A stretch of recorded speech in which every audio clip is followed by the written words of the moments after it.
Hey everyone, it's Shireen. Welcome back. I know I've been a little delinquent lately, so I'll upload two videos this week. So the first one was I did a project over the Christmas. It was called Infinity Lights and it is made up of 30 interlocking identical pieces, and it was quite easy and fun to make.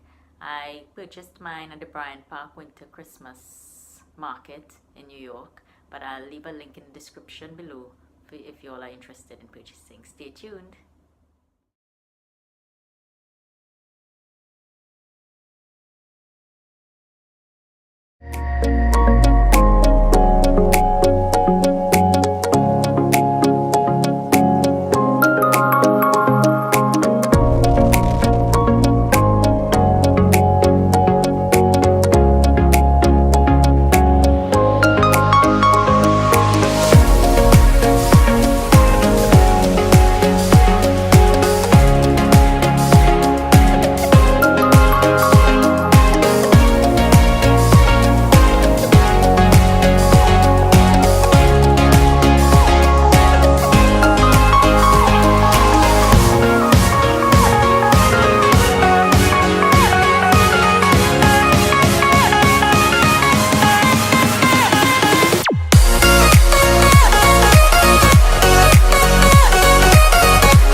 enjoyed this video. If you have any questions or comments, leave it in the comment section below and subscribe to stay tuned for more videos like this. Thank you. Bye.